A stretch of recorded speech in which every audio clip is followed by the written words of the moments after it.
the first thing I'm going to do is give you a very, very brief history, my history, so that you understand where I come from. I'm originally from upstate New York. Growing up, I wanted to be an artist, and so in high school, in my sophomore year, I was taking art courses. My art teacher saw something in me, apparently. Where was that? What time? That was in Clifton Park, New York, just north of Albany. So my art teacher saw something in me, took a couple of pictures of my work, sent it off to a friend of his who worked at a very prestigious arts high school in Manhattan. That was also a boarding facility, which there was a very famous movie and television show based on. They decided that they liked whatever they saw, and they contacted my great aunt and uncle, who were my guardians, and my great aunt and uncle, and said, "We're giving her a full scholarship." And my great aunt and uncle said, "No, you're not.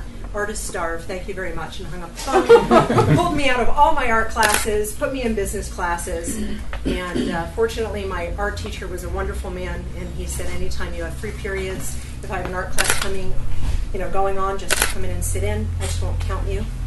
And otherwise, if the art room is open, I'll leave it unlocked for you, and you can go in and work in there." So I had to do it on the slide. Then I was working for the family business. When I got out of there, I said, I've always wanted to do food, so I went into culinary arts. Getting on to having a family, I went, holy cow, this is 70 hours a week. Either I'm not going to have children, or I'll be paying somebody to raise my children, and I didn't like either option. So I decided to get out of the culinary arts. And I started once again doing art pieces. And at this point, I had moved from New York to Los Angeles. And I found this really great old man who was a rep, and he repped mostly commercial artists, and I started to work with him, and things started to build fairly well, and I was happy, and I started to have a family, and this was good. And he used to call me Young Sheldon, and then he died. And I no longer had somebody to rep, and I started spending a bit more time with my kids. And in 1995, I actually went to work for a marketing company doing graphic arts. So I was kind of applying myself as an artist, but at a very commercial level. And while I was working at that company, I started learning every aspect of marketing. So this was 20 years ago. And then in 97, I moved up to Seattle, where my ex-husband and I worked together on marketing during the week. And then I started doing catering on the weekends and doing an odd art piece here and there for people. So I kept myself really busy and was also homeschooling my kids. 7 years ago, my daughter wanted to come down here for a program that she wanted to get involved in. When I came down here, I had divorced her dad. I came down here and I heard a familiar name, and lo and behold, it was the guy I had worked for at the marketing company, who was a good friend of mine in Los Angeles. And we got together, not even back together, we got together, got married, and I've been here for the last 7 years. And as Jerry said, he is a poet, and a very well-known one. And through that, I've been able to get even further back into the arts. Since I got here 7 years ago, I've worked with downtown city manager. I've worked with the city of Clearwater to produce 7 different events. Fairly successful events. Last 2 years, we've had to spend a lot of time up in New York handling family. And up in New York, of course, we're out to all these readings and everything else that's happening culturally, and it's really wonderful. And my husband's a feature here and a feature there, and we're traveling kind of all over the Northeast while he features, and we're taking care of stuff with his family. And when we got back, we arrived back in Clearwater and went, oh, that's right, there's no art established in Clearwater proper. That's right. Okay, so we need to do something about that. And that was a year ago when we got back here, so I started to reach out to landlords that I knew and talk to the city and talk to various different people. And I said, that's it. We need to have, one of our greatest disappointments was with all the events we put on. People come to the event, then they go away, and you never see them again. Or maybe you catch them on your next event. But there was no permanent home for the arts. And so I sat down and negotiated a lease on a property, which was a really good lease from a landlord who's very supportive of the arts. He actually has space upstairs, a few rooms left. They're only $175 a month, which some artists are moving into, which is really nice. He would love to have it all filled up with artists as other businesses move out. And I signed the lease, and the city's been very supportive, and I immediately got this rush in of artists. But I wanted to make sure, because there are so many different choices that people have. I was already doing research, so I already knew what some of the options were. I knew what barriers people had run into. And that's what I wanted to go over with everyone tonight. There is not, I think, one option for every artist. I don't think it's a one-size-fits-all. I think for each artist it depends on how much time you have, how much time you want to be able to put in, how much do you want to learn about the business side. The most successful artists that I know are the people who have taken the time to learn the business side, and actually, and I think that Jerry can probably attest to this, you'll spend much more time on the business side of your art than you will on the art side of your art if you're going to be successful and make money at it and really make a career out of it. As much as we'd love to just go sit in the studio and create, and lock ourselves away and never ever do anything else, there's the reality of the marketing side of it. So there are some options where you don't do so much of that marketing on these. So I figured we just kind of take them one by one. And everybody's got different experiences, and there are other pros and cons that I didn't list, but I just tried to list the majority because this was already 3 pages long and I didn't want to write a novel for everybody. So, and some people have had positive experiences and some people have had negative. So the first one that I looked at was a gallery. The galleries are going through an evolution right now. And one of the things that I found out myself personally, also with the artists that I dealt with, and even with the new artists coming into to the art center, is that there's 2 things happening. Some galleries are raising their percentages. One artist who's been successful as an artist, making his living as an artist 100% of the time, doing his paintings and selling them, was really ticked off when the gallery that he was working with recently said, we're raising our percentage to 60%. Then he started to go out and check this out, and some of them are going even higher than that. And he turned around to the last gallery he went to, and they said they wanted 70% commission. And they said, well, you don't have to lift a finger, we do everything. He said, great, so why don't you do everything and just paint it too? Sure. I'm not doing that. And he left. 50% is fairly standard. Not that it makes anybody happy, but when you go into a professional gallery that is actually going to market your work, send out the press releases, and do all the work to try to put your name out there and establish you as an artist or expand your career as an artist or whatnot, 50% is pretty normal. So, but 50% still hurts, especially in a market where art isn't selling for thousands upon thousands of dollars. We're not in Manhattan, we're not in Los Angeles, and when you have to give up 50% of a piece that, some artists don't mind. They're very used to it. So, so with a gallery, you have that. But you have, quote unquote, no risk to you. But then they've done another thing with galleries. More and more galleries are going into becoming vanity galleries, or depending on whether they're a really good ethical gallery or they're not a very good ethical gallery. What they're doing is they're having you pay to have your artwork on the walls. Some of them are still screening artists. Some of them are not charging an exorbitant amount. Some of them actually don't have a bad deal. But this is where this is going to be great with the attorneys coming in. It's funny because Linda contacted me and asked to see my contract with the artists, and before she would send an artist to me. And apparently she must have liked the contract because she sent one of her Hispanic artists to me from her gallery, which was terrific. But it's one of the things that you have to really, really be careful of, because unfortunately, with any place where you're signing a contract, you really want to make sure of what you're signing. And it certainly does not hurt to have good, sound legal advice. Somebody can actually look through the contract, review it with you, and make sure that you're not signing your life away. Because in some of these cases you are. Your artwork's on their walls, you're contracted, you can't take the art out. If you sell the piece yourself, they still take the commission, etc. But vanity galleries too, some of these that are popping up, they don't look at the art that's going up on the walls. So you may have your art, which could be excellent, hanging right next to somebody who, threw a spitball at a piece of paper and stuck it up and said that's art. It doesn't really matter. They're not qualifying the art. They're just putting anything up on the walls. Which unfortunately, as much as we'd like to say as artists that we should just be able to create what we want, we also have that public image. And if the public image of a gallery is that the pieces are not very good and that they're not professional. So when your art is in one of these galleries, you have to take into consideration what else is up on the walls. Only because if the public opinion is that the art in there is just whatever somebody wants to throw out there, then the public opinion of you will also go down. It doesn't matter how good your art is, because it's going to be judged on the business that it's sitting in as well. So, and how professional those fellow artists are. So in looking at a gallery, you really want to make sure that you look at the contract, see what you're getting into. Are you able to take your work out, or are you not? How long are you contracted for? How much fees are they going to take? What are you getting for that? Because you can't just assume that they're going to do all that marketing for you just because you're paying them a commission.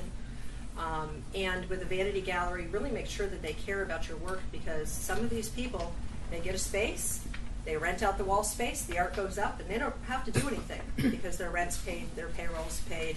They don't care if your art sells or not. There's no incentive. And when you have a traditional gallery, there's an incentive, because if they don't sell your work, they don't get paid anything. So, but there's a shift in that, and the excuse that's being, and I have to say, I'm sorry that it's an excuse, the excuse that's being given for that is that, well, art isn't selling as well now, so we can't afford to just work on commission anymore, so now we're going to charge you rent. But I think that it's actually the gallery's job to help educate you as an artist to make sure that your work is priced properly, and giving you the tools to make sure that your art will actually sell. So, Shelley, I wanted to throw something in. Yes. There was one point before we had this building and we were shopping Scott's work to go in galleries, and in interviewing the artists that were in the said galleries that we were considering, what we learned was that they were accepting the work, they were signing the agreement, the exclusive contract that this artist would only be represented by this gallery, but then the gallery controlled whether the art was shown or not, how often the art was shown, and where the art was shown.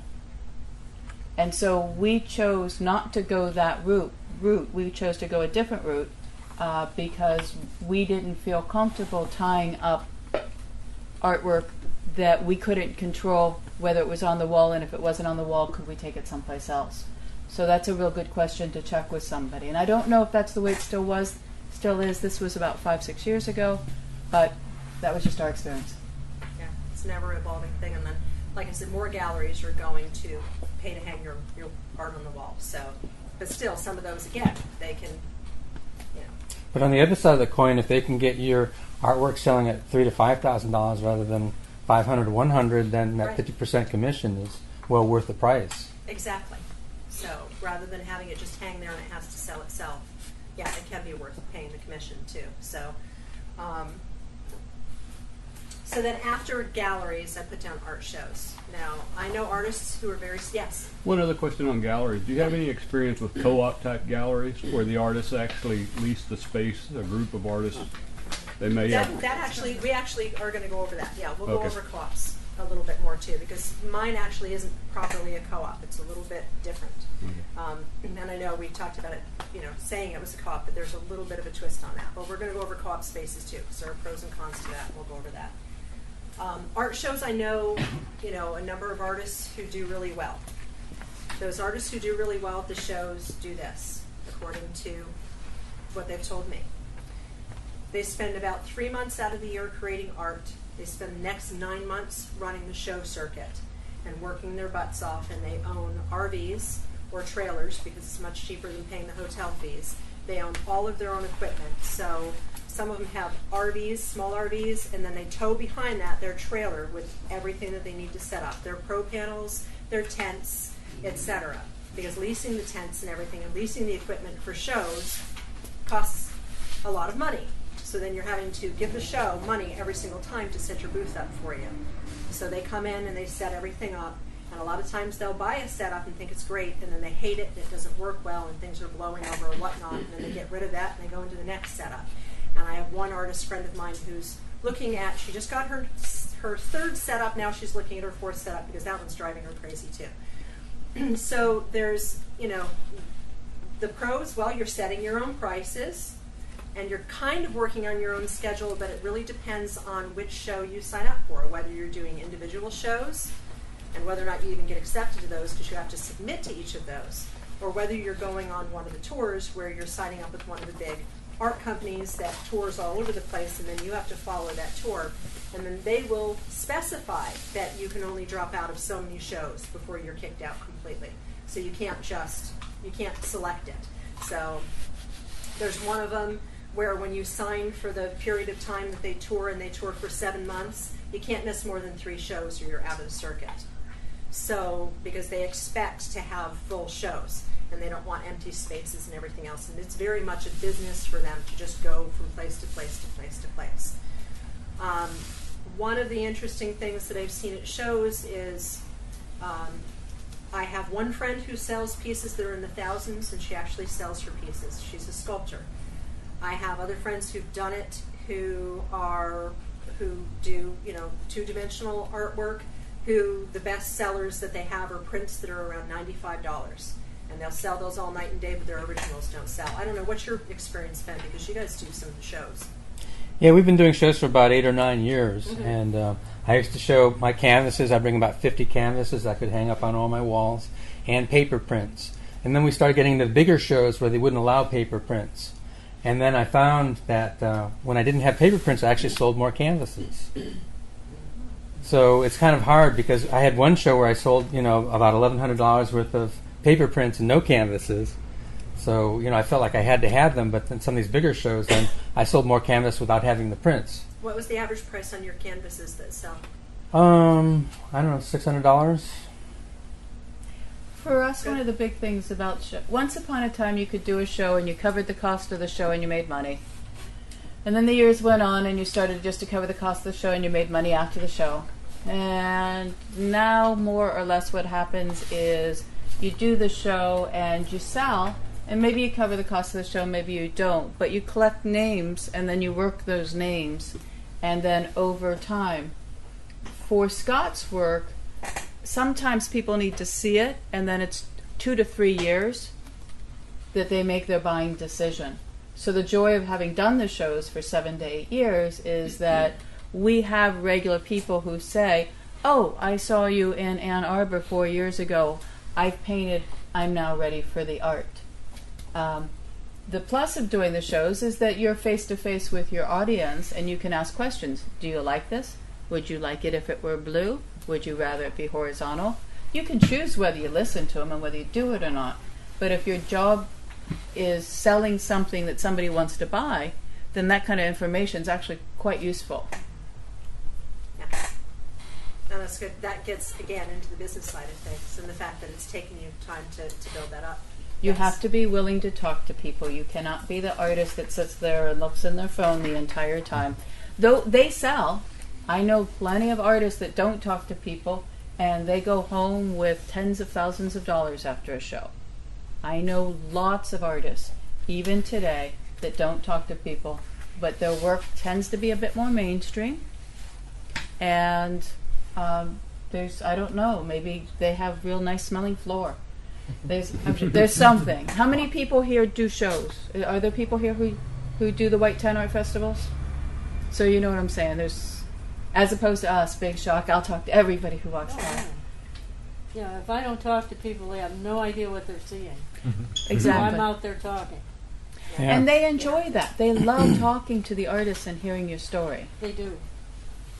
You have to. You were going to say? Yeah, there was one artist who was doing very, very well at every single show he went to, and he invited me to his studio, and I saw how he operated. And one of the things that he does is his wife makes appointments for him all day long at the show. I mean, they've been doing it for 30 years, so they have a list of all the people in that area, and she'll call all of them and make appointments throughout the day. So every hour he's seeing somebody else who's interested in buying artwork. And most artists don't do that. They haven't been doing it long enough, or they don't bother to collect names. But I have a show coming up next week in West Palm Beach, and I have about 65 names of people in that area from doing past shows, and I'm going to be on the phone and sending emails and really marketing the heck out of it to try and get more people coming to see me specifically and consider in advance of buying one of my pieces. So I think that's a huge, makes a huge difference. Yeah. And again, that gets into the business side of things. It gets into the business and the marketing side, which it's absolutely vital if you're going to be successful.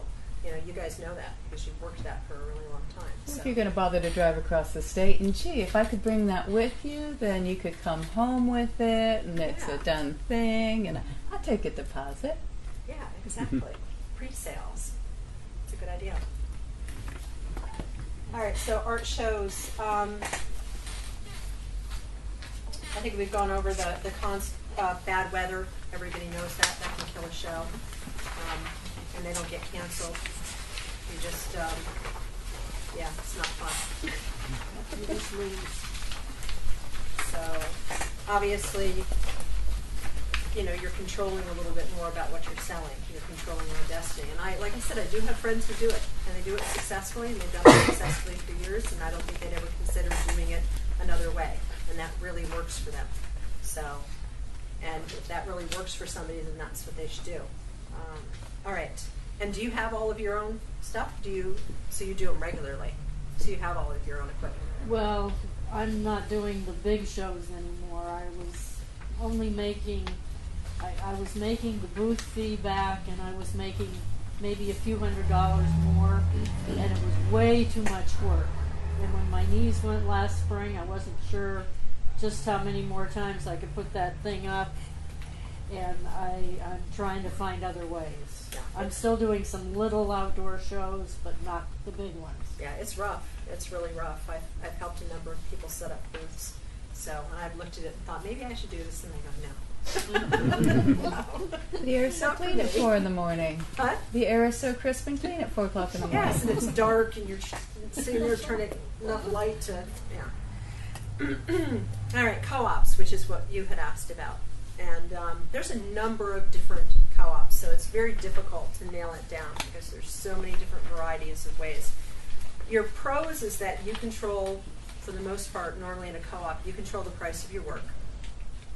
Your percentages that you're paying are lower because you do pay a percentage to the co-op. Usually, roughly, co-op percentages are somewhere between 15 and 30%. 15 is very low, and that's usually there's 15 because you're also helping to pay for other things. So there's different things to consider on that.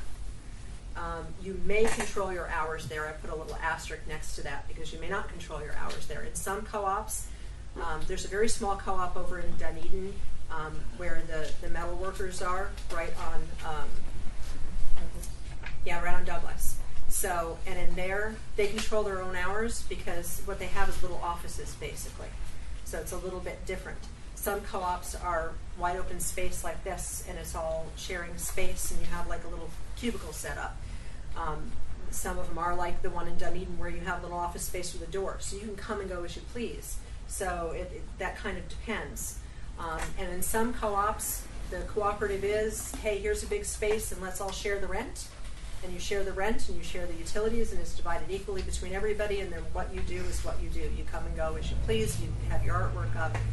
Some of them, like I said, it's a big space. Somebody goes, oh, I'm going to rent a big space, and I'm going to rent out little sections of it to people, and it's a cooperative space. Then you don't have control over when your art is being viewed or not viewed, or, and people may be coming in and going up and handling your art or touching it when you're not around. So you really have to look at it because co-ops are just very broad. It's kind of hard to say that there's one description for a cooperative. You do want to make sure, obviously, that if you have an open space, the cons are, is your work safe? Is it going to be stolen, damaged, or anything else? And is the cooperative carrying insurance to cover your work? To make sure that if it is damaged, that you're not out a piece of work. So the hours that you have to be there might not be convenient for you. So that's something to consider too. If it's an open space and it's open from one time to another, that might not work for you.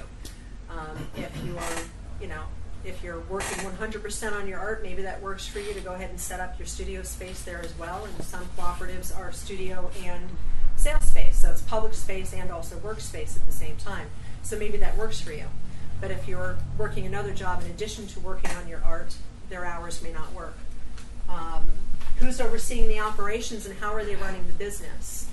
Because if you're in a cooperative where you have a stall or anything like that, are they doing your marketing? Are they not marketing? Are they, putting ads out in the newspaper? Is that included in part of your cooperative fees that you're paying?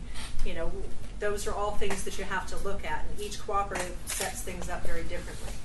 So, so you have to take a look at that as well.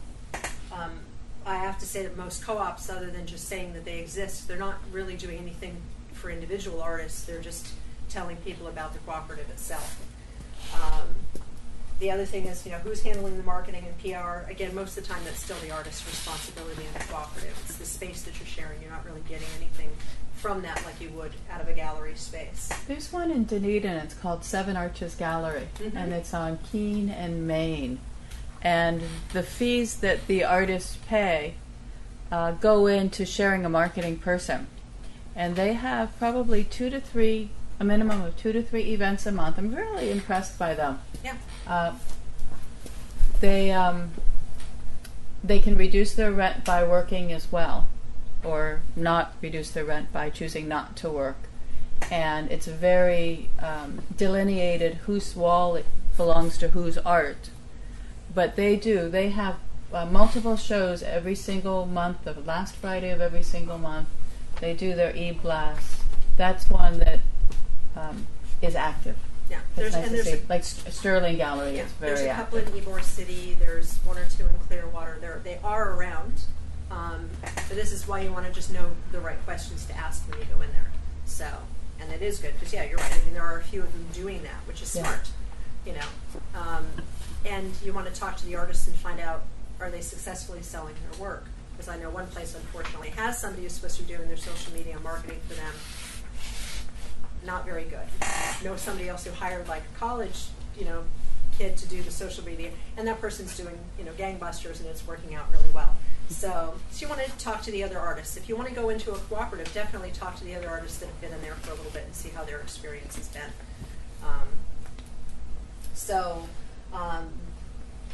Also, what are you getting in exchange for the rent? So you need to know like what percentage you're paying. How do the co-ops work? Are you paying a portion of the rent, or are you paying, percentage of your art, or is it a combination? Again, it's looking over the contracts. So, and some people actually want to be able to teach, what if you don't get along with the other artists? Now, if you're in a contract and it's a binding contract and you don't get along with the other artists, well, you're kind of out of luck because you're in a binding contract. And you're going to have to find a way to get out of that contract, or you're just going to have to put up with the other artists, whether it's an issue or not. So there's no way to get back out of that if you're in a contract. And then is there room to teach the classes should you want to? Because some people actually want to be able to instruct people and teach people. So you have to look at that. When you're choosing where you want to put your work, you have to really look at it being the right fit for you, because you have to make sure that it's giving back to you, and you're able to give to it, and it's a good cooperative relationship. So when you're checking out a place like that, you want to, if you think a co-op is really going to work for you, and usually you make more money at a co-op than you make at a gallery for the most part. Hours are generally more flexible, so there are some definite pros to a co-op as opposed to going to a gallery. But again, you want to select a good co-op, like what we were talking about, the place over here in Dunedin. Someplace where they're taking the time to do the marketing and let people know about you, and have shows and find out how successful those shows are. If you're interested in a co-op, find out when their next show is and show up and see how many people are actually there for the show. Do they have like 1 or 2 stragglers walking through? Do they have a group of people going in there? Is it really busy? Is there a lot of activity? Do you see a lot of sales happening? Take the time to see if this is really the right kind of venue for you, and ask questions. And honestly, I think that any time when you're in a situation and you're asking questions, if the person you're asking questions to suddenly gets defensive and aggravated with you for asking questions, walk away, because they're hiding something. If they're offended and all get haughty on you, it's what are they hiding? What are they not telling you that they get defensive that way? If they're a good ethical business person, they're not going to have any problem answering your questions. They're going to understand that you have concerns. So when we create our art, we create something that's very personal for us. So, it's okay to be a little protective over that. One of the things I wanted to mention is my observation of co-ops is that they all come within different price ranges. Mm-hmm. And depending on how you want to price your art, you'll be able to find, so if, let's say that your average price is $1,200, and you go into a place that has a bunch of $326 pieces, well, they might be great artists, but when somebody's looking at your piece and falling in love with it and looking at somebody else's piece, that might incorrectly color their decisions. So people tend to group lower, medium, and higher end price points. So it's just an interesting thing. Same thing with your artwork too. Go on the co-op and see what other art is hanging in there, and does your art work well with that other art, or are they conflicting? Do you have something that when you put it next to somebody else's art, you just go, whoa, that can happen too. Mm-hmm. So, so a little bit of investigating on those, but I think cooperatives can work really well. You also have lease studio space. You know, pros, it's your space. You own it. You can come and go as you please, depending on your agreement with your landlord. In some cases, you can do pretty much what you want with the space. You know, you can open it, close it. That is one thing, though, that you have to check out. Is this a situation where you can't have public come into your studio, but you want to be able to have public come into your studio? So if you're going to lease a private space, you really want to make sure that it's something that works for you, that you can get everything out of it. But you have to take a look at how are you going to cover the rent and the utilities and everything else. It is more expensive than sharing spaces with people, generally speaking. Although, like I said, the one, and I have a couple of artists who are moving in upstairs from the art center now, because he rents out these rooms that are 15 by 15 to 12 by 12, somewhere in that range, for $175 a month. And there's water in the wall, and he doesn't care. You can put in a sink and anything else. It's just old heartwood pine floors. So his only stipulation is don't ruin the floors, but you can paint the walls any way you want. You can do whatever you want to the space, and everything else, just, you know, take care of the hardwood floors. So you got to throw down, you know, oilcloth and stuff. So, so there are places where you can find more affordable spaces, and then you have to look at realistically, are you going to make the drive there to use it? You know, is it just going to sit? I've had that happen before. I've rented space, and it was at such a distance that I didn't feel like driving there all the time, and it just sat. So, you're your own boss, but that can also be a con, because it depends on how self-motivated you are. You know, if you're just there by yourself, are you going to go, and are you actually going to get the work done? And then when you get the work done, are you going to take the steps necessary to make sure that it actually gets out and gets sold? And if your space can be open to the public, are you going to take the time to then market yourself? Are you going to take the time to go out and do your social media and, you know, put an ad in the paper or do whatever is needed to bring people in? So, and how do you pay the bills if something doesn't sell? So, then you have public spaces. And this is something that some people are doing. I have an artist who's actually going to be coming into the center. He does very interesting pop art. His pieces have been hanging in some restaurants and some different interesting places in St. Pete.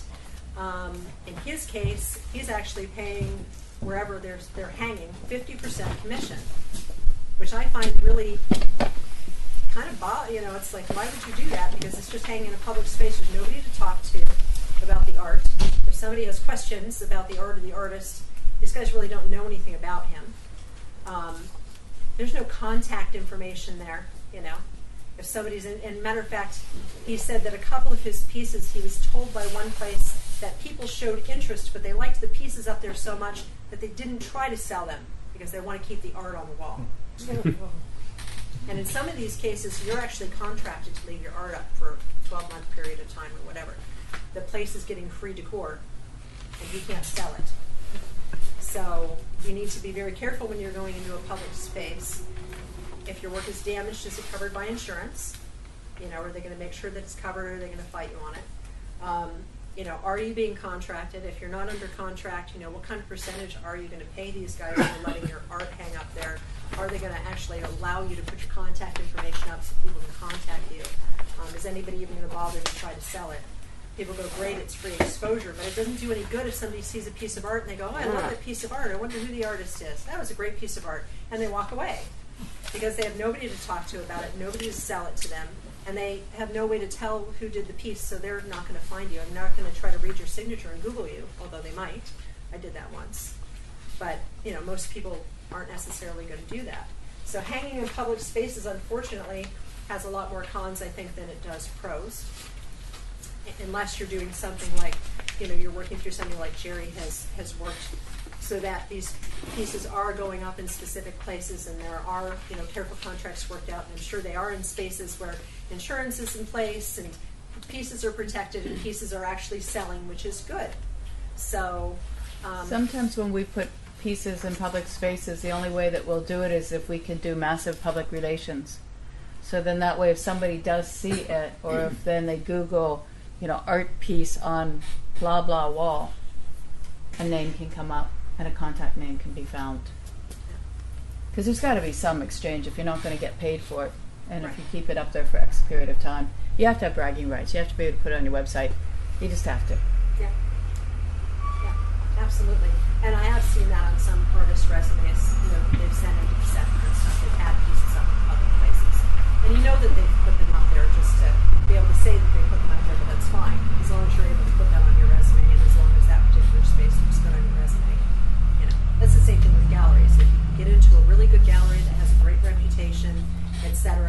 least it used to be worthwhile having that gallery's name on your resume.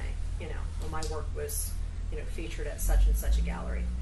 Well, I was actually just about ready to say that. If a goal is to get into a certain gallery, let's say you've got one that you really admire and you say, okay, well, within the next 2 to 3 years I want to get in there, take a look at the resume of the people hanging there. Because doing the donations, working the shows, winning the ribbons, applying to win awards, being in public spaces, they're all stepping stones. Once upon a time, we used to call it a listed artist, right? And it was a title to be a listed artist, and there was a recipe in order to do that.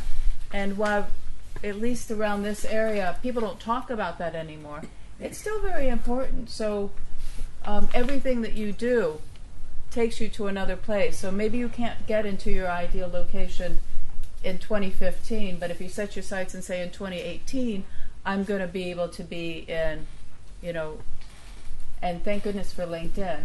And it's okay to shamelessly promote yourself or find somebody to write something nice for you.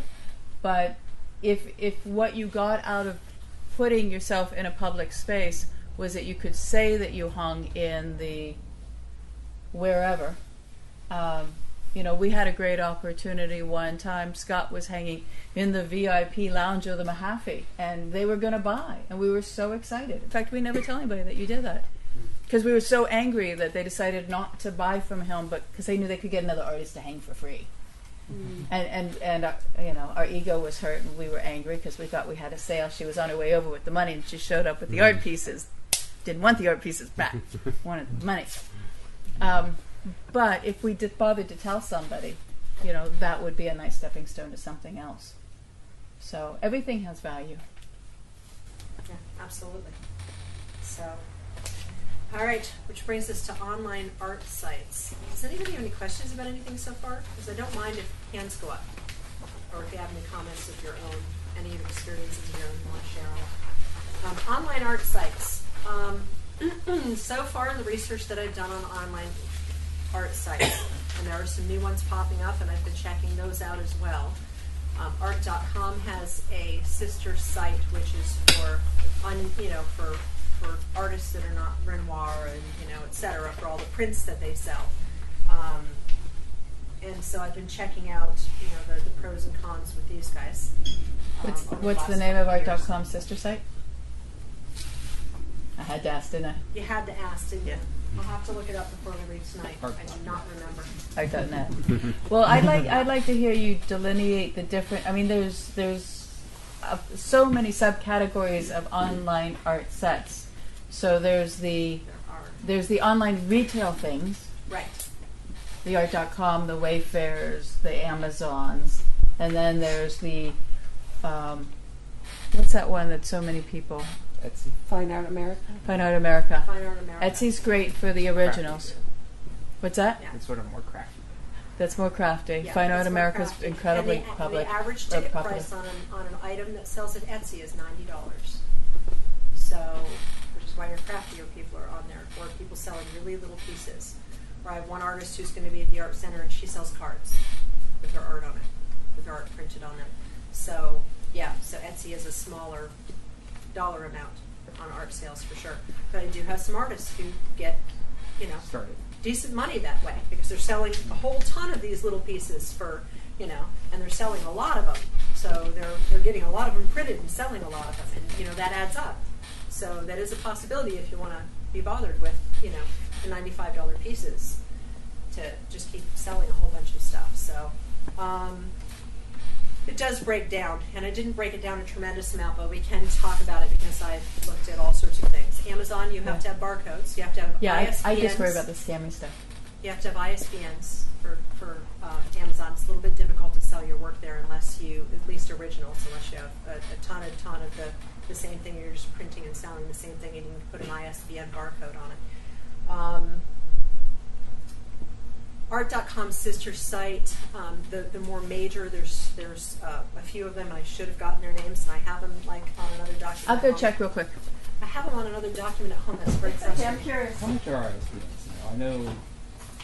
I know if you want to do a book, they can charge cost anywhere from $200 to $500 If for a you do one a book, shot. if you do a book through Amazon, you don't pay anything through CreateSpace. No, I'm not saying for your that, but ISBN. you have to get an ISBN. If they say you supply your own ISBN, you have to pay for that. Right, You but have if to you get an register. ISBN, if you're doing a book and you do it through CreateSpace on Amazon, then that ISBN comes with the book. Okay, You but get what your if you're ISBN, doing which is nice. this painting, this piece of artwork right there? It can be anywhere from $75 on up, depending. It depends, because you can get package deals. You buy so many ISBNs, and they'll give you this many for this much. So it There's can only go. so many out there. Yeah, so it can go kind of expensive, but if it's something that you think, again, you're going to sell it repeatedly over and over and over again, and you're going to make enough money. I have a friend of mine who's actually doing sublimation printing. She's printing her artwork on mats and selling them, and she thinks that she may do enough of this that down the road she'll go ahead and spend the money to put the barcodes on her work and sell it. So, but right now she's held off on it. So, and this is part of the reason why I've researched so many of these different things. I do not really care for the art.com type sites. They pay you a very, very, very low percentage for your work. It's true that they handle everything, but some of them pay as low as 8%, and they do nothing to promote you. Now, you can pay more money if you want to be featured, and there's different things that you can do to try to get featured on there and become a featured artist and be a little bit more prevalent, but otherwise, you have to go on and get searched for. So, do you guys have experience with any of these? Have you done any of them? And what's your experience been with them? Scott is on art.com. Scott is on all posters. In the beginning, when people hadn't seen his style, we put 35 images out there just so that people would get used to it, because we were just running into what is that? And we went through a licensing person who I don't love and I don't respect, but he still has the license, and when I go and beat him up, I get some money with it. And for every paper print we sell, we get $7. And for every canvas print, we get $12. No And matter what size. no matter what No matter size. $12. Yeah. So he can be in, like, he's got hotels in New York City where he's in every single bathroom. And it's huge. And it's $7 and $12. And the reporting is, but for that, he is on art.com, he is on posters.com, and people do find us there, and then they do come and find us at ours, but not so much. Sometimes. Yeah, sometimes, yeah. Did you want to say something about that? Yeah. Well, I had a friend who came in and told me that he saw one of my pieces in the hotel in Key West. And it was through this publishing company. And then I called the publishing company, and then he Coughed gave up me the a money. check, finally. Yeah.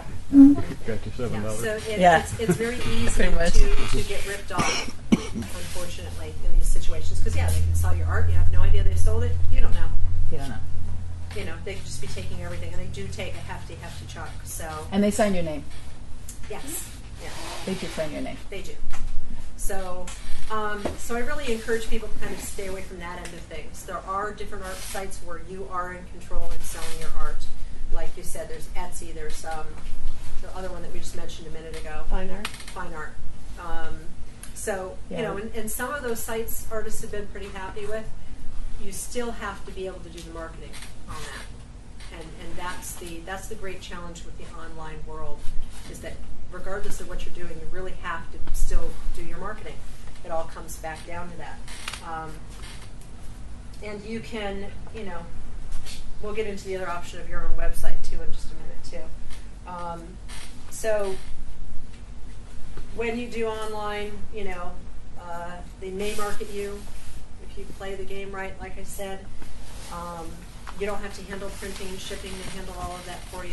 But then they give you such a tiny amount that, I guess if you're selling massive quantities, thousands upon thousands, and, Well, there are a bunch of sites like Wayfair and that genre where you're listed, they sell, and you handle the printing, you handle the fulfillment of it.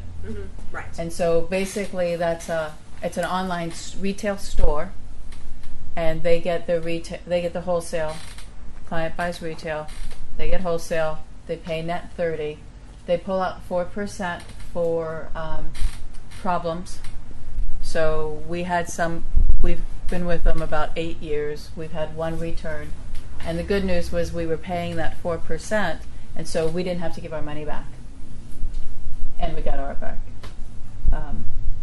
Yay. What's the name of that? Wayfair?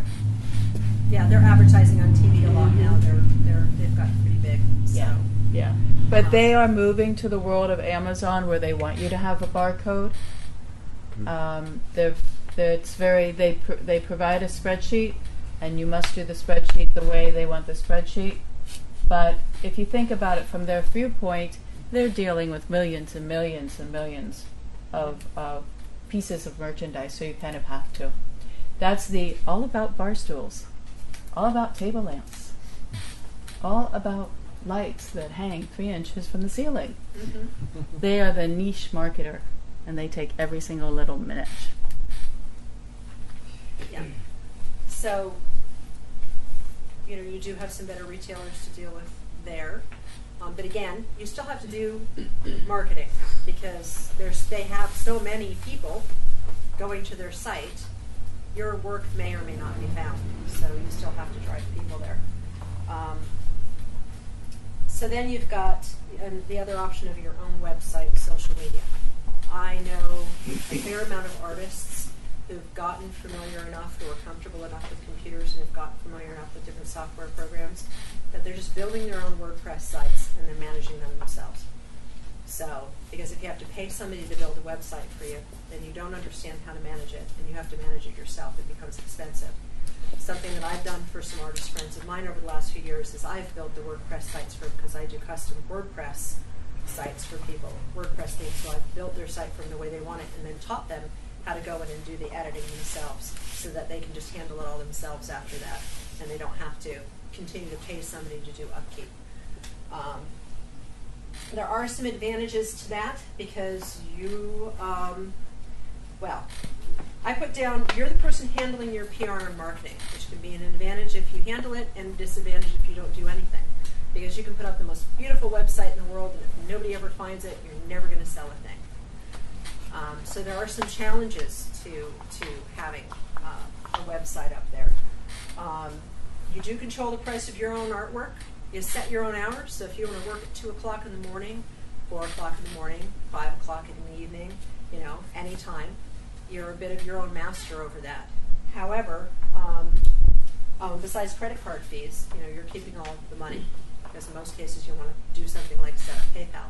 And these days, it doesn't have to be complicated because you can go in with a PayPal account and you can set up a PayPal button for each piece of work that you're selling and put that PayPal button right on your website. It's actually very easy to do, and I've taught people how to do this, so they very easily add another piece and add a button for it on their website.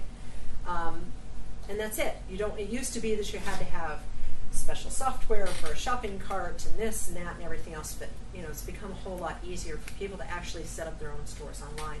I even had, we were doing, with the Art Center, we were doing fundraising for the Art Center to be able to do all of our renovations and everything, and I have other artists who have gone out and done crowdfunding, and they're like, you should do crowdfunding through blah, blah, blah, and I said, I'm not going to give them 9% when they do nothing to drive people in to raise money for you, because they don't promote you.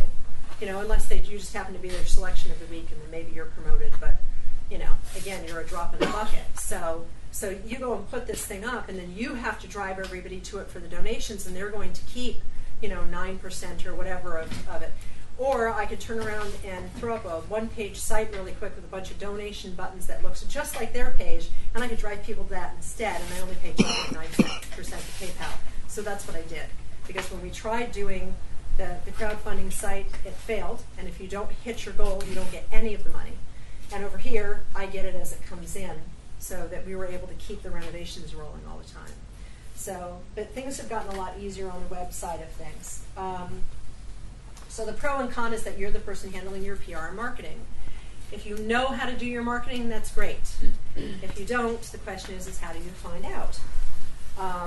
You have to handle all the sales and fulfillment. So, you have to handle it when the sale comes in, get it packaged and get it shipped and everything else. I think I might know somebody who could probably, give good advice on that and help on that. You have to be able to maintain your website or pay somebody to do it. So, You have to have an excellent working knowledge of social media marketing. Really, if you have a website and you want to drive people to it, and this is how you really want to make sales, you have to know how to use social media marketing and which ones are actually worth putting your time into. And then how do you do it? Is it worth having a Twitter account? Is it worth having a LinkedIn account? Do I go on Pinterest? How do you even build it up? So there's a lot of that, and really if you want to be successful, you have to do that. And how do you get yourself up the Google rankings? Because somebody goes and Googles contemporary artist Florida. How many things are going to come up in front of you? I can guarantee the museums are, and the big galleries are going to come up long before you. So you're going to be 15 pages in, and nobody's going to search that far. So, it makes it a bit of a challenge. So knowing how to play that game is a little bit interesting. And it takes a lot of time to build up followings of buyers. Now, I've had this scenario. Artist goes, oh yeah, I promote myself on Facebook all the time, and I have 900 followers, and they all like my page, and I go, are they all your friends? Are they buyers? Oh, there are other artists. Are they buying your work? No. I belong to this art group on Facebook that's now grown to almost 29,000 members, and people are in there promoting their art. Okay, you're promoting your art to 29,000 people, but they're all other artists. How many of these other artists are going to buy your work? It's great for a collaborative thing if you want to talk to somebody, if you want some opinions, if you want some ideas, if you want, if you want a little bit of muse, you can go in there and get some inspiration. But these people aren't buying your work. So if it's all your friends who like your page, that's not really helping you. So you have to know how to use those to build those things up, and that takes time. And and there's a little bit of a trick to it, and learning how to get people to like and come to your page who are actually buyers. Because who wants to spend the time doing this and not sell anything? Because that's what we're trying to do. We're trying to get our art out there. So, and you can spend hours and hours on ineffective promotion with no sales. And I've seen it. And then people go, it doesn't work to sell your art on the internet at all. It just doesn't work. And I go, really? Why is that? Well, I've been promoting, and I have my 900 friends on Facebook, and I have and I go, well, you're not really going to sell your art that way. So, and it's not the internet, but it's a lot of work. So when you look at having a website to sell your artwork, you have to take a look at how much are you willing to learn about the internet and about social media marketing and really promoting yourself. You can actually do it. I have a friend of mine, Bula, who does very well on online sales. She sells her art through,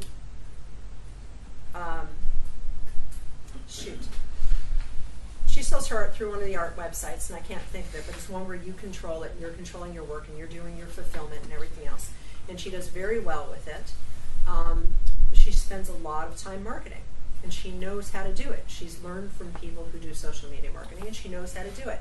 And she's much more willing to do that than she is to go out, because she lives with another friend of mine and has her studio with another friend of mine who goes out and does the shows. And that person goes out and does the shows, and she does really great at the shows, and that's what she loves to do. And you couldn't convince her to do anything on the internet if you tried. And she does sculpture too. And she said, I can't ship this stuff easily, I don't want to do website sales. And then, here's my other friend who's doing terrific with her website sales.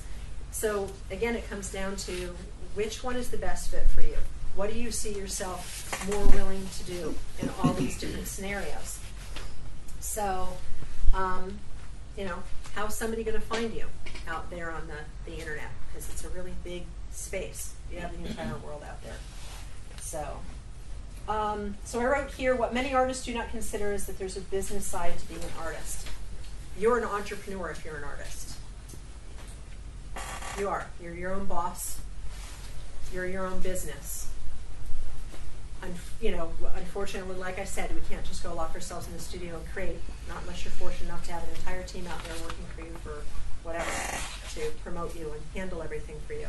Or if you've gotten good enough, and even the artists I know that have gotten good enough who have personal assistants, do you still do some of your own work, Scott, or you just sit and do nothing but artwork all the time? Yeah, the artwork's actually a small percentage. It's almost like I have a full-time job. It wasn't the way I envisioned it when I started, but that's the way it works out, Yeah. So I'm on the phone making phone calls, to anyone I can think of, and, trying out for art festivals and There's millions of things to do. You know, I'm doing email marketing and working on my website and creating that and preparing spreadsheets, you know, for these other websites like House and the other one. Building boxes. Yeah, Yeah, I have to ship my own artwork. I have some staff now, but I don't know how to build boxes and how to ship my own artwork. Yeah. And you're still doing, you know, all of this stuff, which is true even when you do have a staff, which is why, and I said, you know, every successful artist I know spends more time on their business than they do on the creation of their art. Every single one. So, Scott included, we could name off a whole bunch of people that we know who are successful with their art, but every single one of them spends more time, far more time on the business side of things. And that's the reality of it. And it might not be one that we like very much, but that is true because I've talked to a number of artists and helped out a number of artists and helped train a number of artists and teach them the ropes and everything else. And like I wrote down here, I don't win popularity contests by the things that I say. If you're not making money as an artist, are you running your art like a business? Are you marketing it properly? Are you also honing your skills as an artist? Are you doing anything to improve yourself in your craft? So, because we have to look at the big picture, right? We may love the pieces that we create, and those close to us may love them and everything else. But if the public doesn't love them, then they're not going to buy them. And sometimes that's a hard pill to swallow. I know I have created things that I thought were just awesome, and people thought were awesome. Only the people who thought they were awesome were my mom, my sister, my husband. No one else wanted to spend the kind of money that I would need to make out of what I just put into it. And that's a hard pill to swallow sometimes too. So, you know, like I said down here, what are you doing to better yourself in your craft? What are you doing to improve your technique and get better than you are? So there's a whole thing to it. It's an evolutionary process. I think, Scott, you can probably say it's an evolutionary process as an artist too, because you also have to watch the market. And maybe you're creating, you know, I have one friend who created a very pop art piece. Well, that gets dated after a while. Even there's a piece that I did 26 years ago. And it sold, and it went to a home, and it sat in that home for years and years and years and years and years and years. And then the person died, and then it ended up working its way back to me, and I got my piece back. And I look at it, and I hate it, because it looks like I made it in the late 1980s. Because it looks very late 1980s. And I'm never going to resell it, because I don't think anybody wants to buy it these days. You're going to, yes. In my early pieces, I created the color palette, you know, out of my imagination. I found out doing art festivals, people love those color combinations, but they didn't go well in their homes. Yeah. So then I started being more aware of color palettes, you know, looking through catalogs and finding color palettes are more of what people were decorating with, you know, this year. Yeah. Yeah, it's interesting. That piece that I got back ended up hanging in Mosey in a special show that they had for 4 months. But it's retired now, so I'm not going to hang it out for sale any place. But you know, it's interesting. Like you said, like you were just saying, though, Scott. I mean, you'll find these things out as you're out, you know, working with your pieces and such. So I want to augment something to what Scott said, because he gets a lot of crap for saying stuff like that.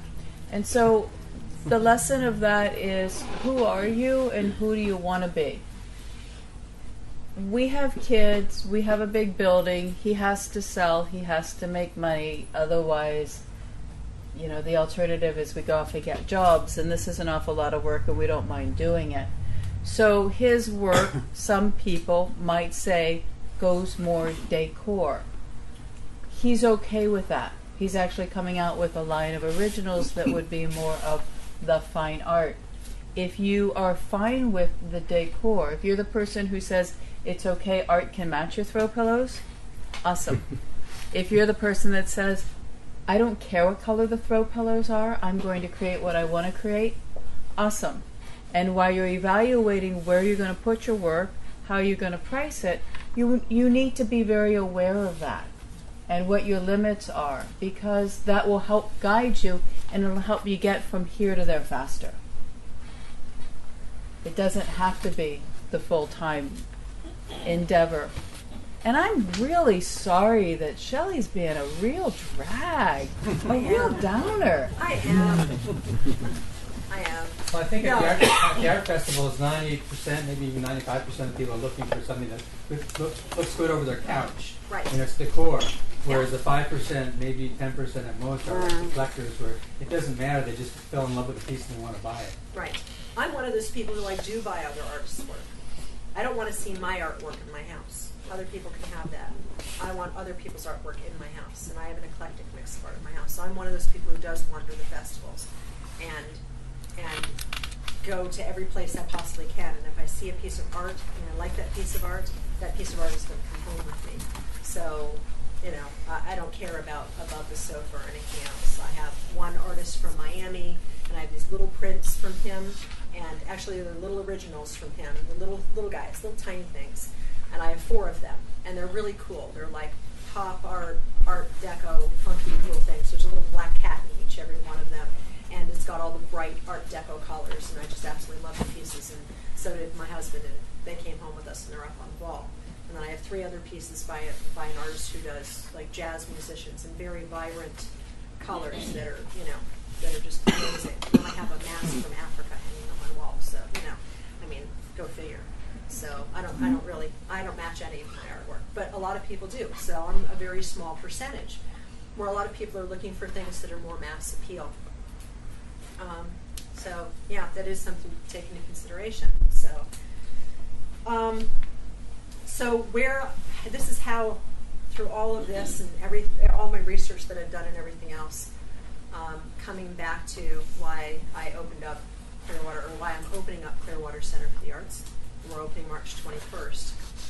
Is I looked at all the options out there, and I wanted to come. What bothers me is that I didn't see any option out there that gave an artist the tools to be successful. And while it's great that a gallery can market your art, it's not, what is it doing for you? What is it teaching you? What is it doing to help you expand so that you can make more money through your art and be successful as an artist? And I really wanted to try to put something together that embraced a whole lot of things that I like about art. First of all, for years and years and years, however many hundreds, probably thousands of years, if you wanted to be an artist, you started at a very young age, and you apprenticed with a master. And you sat with that master, and you handed him brushes, and you cleaned his brushes for him, and you mixed his paints, and you did everything else.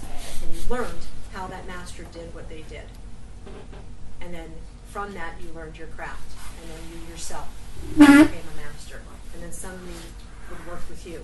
And then you had various apprentices. And that's how artists learned. We didn't learn by going to school and studying theory. And I know some people are schooled and some people are self-taught. And I think that it's great, to go to college and learn all the theories and everything. And if you really enjoy that, that's tremendous. But I think personally for myself, a lot of it was just too extraneous. It didn't have anything to do with about teaching me a craft as an artist and how to do things. One of the things that I liked about my art class, and somebody found this very bizarre when I was explaining it to them, was that in my sophomore year of high school, my art teacher taught us how to take chalk dust and egg yolk and water and make our own paints. And so he was teaching us all these different ways to make all these different paints and how to work with all these different mediums. That, I think, is such a skill. So I wanted some place where people could come, regardless of their backgrounds or anything else, and they could even be professional artists, and learn from another artist who's mastered a specific technique, and learn how to do that specific technique by working with them. I also wanted to be able to have programs, community outreach for at-risk children and for disadvantaged kids who were themselves aspiring artists to actually come and be an apprentice for an artist. So I put together a little bit of a unique program, and that was, we had artists submit. We have a selection committee who helps select them. I didn't want the personal pressure of selecting artists for the Art Center. And what we did was we encouraged these. We have 2 different ways that an artist can be at the Art Center. One, they can just be a straight gallery artist. Art's on the wall, we do all the marketing and everything else. They don't lift a finger, they pay 50% to the gallery. They keep 50%. That isn't exactly what I wanted, but I had it out there just in case that's really what an artist wanted. I have 3 artists, and that's what they're doing. And they're fine with that because it's a lower price than they're paying, and they're happy with where it's going, and they're happy with that. That's a great arrangement. All the rest of the other artists are going to be what we call participating artists. They're donating 12 hours a month of their time to the Art Center. They're getting 75%. The gallery keeps 25%. They can also teach classes and keep 75%. Art Center keeps 25%, but we promote the classes, we fill the classes, we do everything. All they have to do is teach the classes. And actually, any artist can come and teach classes at the Art Center. They can submit to teach classes at the Art Center. They don't have to have their art on display to actually teach classes there. But those guys who are participating artists, instead of having them help me around the Art Center, I'm finding other people who can help me around the Art Center. And I'm taking those people who donate their 12 hours a month, and we're using that for them to be able to mentor, apprentice, and do things that are bringing the arts back out to the community, and doing philanthropic work. So it's a little bit unique in not having them help me with the administration or anything else. But the other thing that we're doing for our artists is the participating artists who are at the Art Center will, for free, get seminars and training on how to do their marketing, on how to build their website if they want to do it, on everything that they need to know to get every single tool for running a business, from the administrative side to keeping their books, to handling their inventory, to everything. They'll get all of their tools on running a business. So any artist that's working with us is a participating artist. For the 25% that they're paying the Art Center in commission, they're not just getting their work marketed and sold. They're getting every single tool that they need in order to run a business as an artist and be successful. So we're doing everything we can to help these artists out. And then we're also offering those as open seminars to artists, and I want to do them at a very, very, very, very reduced price so that people can actually afford to come to them and learn them. Because I think it's so important for artists to learn the business side of things. And for me, I just happened to luck out. 20 years ago, I had somebody hire me into a marketing company to do graphics, and they ended up teaching me the ropes of marketing. And I worked that. So, I got to learn that side of things, but not everybody has that. So I want to take that knowledge and the knowledge of other people who agreed to come to the Art Center and, make sure that our artists and other artists out there are learning how to actually run themselves successfully as an artist. So, where is your art center? we're opening up on 621 Cleveland Street, which is right in downtown Clearwater. I thought it was still, okay. Yeah, 621 Cleveland? 621 Cleveland Street. It's right near the corner of Garden and Cleveland. And when will it open? Right in downtown. You've got it it's right going to here. open on March 21st. We were supposed to open on March 7th, but it conflicted with a major city event, which means nobody would be able to get to us or find parking. So we had to move it to the 21st. So, but that's I'm when sorry, we're going I to grand didn't- opening. I didn't read. When we gave you our emails, will you put us Oh, on the list? I'll put you on my list, and even if somebody, if you want to be able to submit, you want to get on the waiting list to come in, but also anybody who's on my email list, we are going to be having special shows like in April, and this is tentative right now. We're going to be doing something with the Veterans Alliance in Pinellas County, and we're going to have a veterans event, and that'll be a show that goes on for a week, so we're going to have art in there by veterans. The following month after that, in May, on May 20th, so we're already scheduling our events out. On May 20th, that is the day for the Emancipation Proclamation in Florida. That's when Florida finally adopted it. Was like May 18, something like 2 years after the United States actually issued it. Florida adopted it. And so we're going to be celebrating that on May 20th, and we're going to be doing that with artwork that has to do with issues of slavery, human rights, human trafficking, anything that would center around Emancipation Proclamation. So when we have those events, I'll be sending out open calls to artists who are on the mailing list to say, we have this event going on. If you have artwork that you want to submit for the show, and that way, even if you're not on the walls all the time, you have the opportunity. And those shows are going to be happening monthly, and they last for a week. And there'll be a lot of PR, a lot of PR being done about those events. So that we can get as much coverage as possible. So. What other questions do we have? I haven't looked at the top. One thing I was wondering about is there's a small hotel on St. Pete Beach I've been staying at for years, and he's got this tacky IKEA artwork on the walls. And one of the things that I had thought about is, offering artwork, change it out, whatever. Can I carry insurance on my artwork? Not that he has to insure it, but can I carry some kind of insurance? So if something happens, he goes in and goes, oh my gosh, the picture's gone. A guest walked off with it. Are you a member of PPA? Mm-mm. Through PPA, you can have insurance. Yeah. Okay. Which is the Professional Photographers Association. For the traditional artists, I'm not certain if there's a professional. You can get insurance for anything that somebody will agree to insure. Correct. Well, but, Um, but it's kind Go of through an association, usually your rates are better. Call up Right. Lloyd's of London, they'll insure anything. Just open up your American Express and I was thinking of where she could get a group rate that was easy. Lloyd's of London will do group rates. It's insurance is always a negotiation, and there's no answer to that except you call a bunch of places that offer insurance, and the one that you think will actually pay you if something happens and charges the least, go with. Well, that's why I didn't know if some of these artists, like it's Scott, if you carry your own insurance for artwork that you put places. But we we used to carry insurance. There's a kind of an insurance where if you, and there's a name for it, and you'll probably know, if somebody took a look at his piece of work and went crazy over it, we dropped that insurance. But we used to have it. It's a special liability. Because there's crazy people out there that say, I saw this work and now I can't function anymore. Then we go, we'll buy it and it'll be fine. But Well, I just want to say insurance is a cold-blooded business decision. That's it. It's completely on the business side. There's no. If you have any feelings about the insurance, you're making a mistake. You just work the numbers. are you going to be sending out a newsletter? Like a Yes. month? Yeah, there'll be a monthly newsletter. Okay, so by people getting their emails in, that I do. It's under construction right now. There's only a shell site up right now, but it is cwcenterforthearts.org. It's on the bottom of the handout that you have. I gave Shelley the ability to post stuff on the Clearwater Art Meetup. A lot of the people here are members of Clearwater Art Meetup. If you happen to be a meetup, there's so many ways to get information. There's Facebook and there's LinkedIn and Twitter, and Meetup is one that we really like. We started Clearwater Art Meetup because we have so many different kinds of events here depending on whether we're doing who we're dealing with, and that's just a repository for everything. So Shelley will be putting a bunch of her pieces, her events, on the Clearwater Art Meetup, and that's another place that you can find out about it.